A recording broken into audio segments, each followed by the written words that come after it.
আজকে আমি যাচ্ছি দিদুর সঙ্গে দেখা করতে, কারণ দিদু দেবে আমাদের পুজোর টাকা। পুজোতে সব মেয়ে নাতি নাতনিদেরই দিদু টাকা দিয়ে দেয় পুজোতে কেনাকাটি করার জন্য। অ্যান্ড হচ্ছে তারপরে দিদু আমাকে মিয়ামোড়ে নিয়ে এলো, কিছু স্ন্যাক্স আমরা ওখান থেকে খেলাম, দিদু খাওয়ালো। অ্যান্ড তারপরে কিন্তু হাতিবাগানের সারদা থেকে দিদু এখানে নাইটি কিনে নিয়েছে। এই দোকানটা হাতিবাগানের নাম্বার 1 নাইটির দোকান, তোমরা একবার কিনে দেখতেই পারো। আমরা বহু বছর ধরে এখান থেকে শুধুমাত্র নাইটি কিনি, যখনই কিনি। প্রচণ্ড ভালো এই নাইটির দোকানটা। অ্যান্ড হচ্ছে তারপর আমি দিদুকে নিয়ে চলে এসেছি বর্ণপরিচয় কলেজ স্ট্রিট মার্কেটে, কারণ আমিও দিদুকে পুজোতে উপহার দিই, সেটা তোমরা সকলে জানো।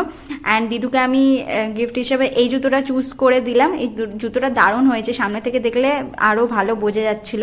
অ্যান্ড হচ্ছে দাদুকে এই জুতোটা দিয়েছিলাম, দাদুর জুতোটার কালারটাও দারুণ হয়েছে।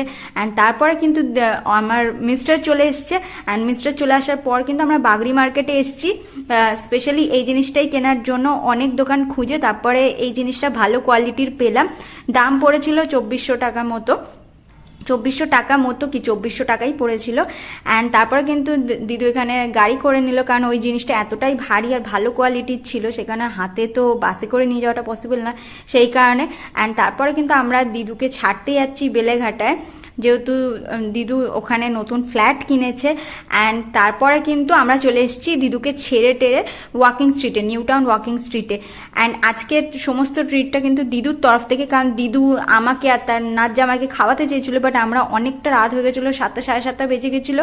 হ্যাঁ, তাই জন্য ওখানে বসে আমরা কিছু খেতে চাইনি, সেই কারণে কিন্তু দিদু আমাদের হাতে 500 টাকা দিয়ে দিয়েছিল, বলেছিল তোরা তোদের মতো খেয়ে নিবি। তাই ওখান থেকে আমরা চিকেন স্টিম মোমো, যেখান থেকে আমরা খাই ক্যাসেল মোমো থেকে, ওখান থেকে নিলাম। অ্যান্ড হচ্ছে তারপরে আরেকটা দোকান থেকে নিলাম হচ্ছে mix sauce pasta, chicken mix sauce pasta, যেটা আমার প্রচণ্ড ফেভারিট। বাট আমার মিস্টার না অতটা পাস্তা লাভার নয় আমার মতো। অ্যান্ড তারপরে কিন্তু আইসক্রিমও খেয়ে নিলাম। এই সমস্ত ট্রিটটা দিদুর তরফ থেকেই ছিল। অ্যান্ড তারপরে কিন্তু অনেকটা রাত হয়ে গেছিলো, দেখো, তাই জন্য কিন্তু অনেকটা ফাঁকা ফাঁকা, নালে কিন্তু ওয়াকিং স্ট্রিট এতটা ফাঁকা ফাঁকা থাকে না, সবসময় গম গম করে। অ্যান্ড তোমাদের একটু সেন্ট্রালের ক্লক টাওয়ারটাও দেখিয়ে দিলাম। অ্যান্ড তোমরা আমাকে অবশ্যই কমেন্টে জানিও তোমরা কারা কারা নিউ টাউন থেকে আমার এই ভিডিওটা দেখছো, তারা কিন্তু অবশ্যই কমেন্টে একটা হাই করে যেও। অ্যান্ড কারা কারা নিউ টাউন ওয়াকিং স্ট্রিটেও এসছো সন্ধেবেলা, সেটা আমাকে কমেন্টে জানিও। অ্যান্ড আমরা কেষ্টপুরে আসার পর থেকে সবসময় আমরা নিউ টাউনেই এসে খাবার দাবার খাই, কারণ এখানে রিজনেবল প্রাইসে প্রচণ্ড ভালো খাবার দাবার পাওয়া যায়। ডিএলএফ ধাবা বলো বা নিউ টাউন ওয়াকিং স্ট্রিট বলো। পাস্তাটা নিয়েছিল 160 টাকা, অ্যান্ড হচ্ছে মোমোগুলো নিয়েছিল 60 টাকা করে 2 প্লেট, 120।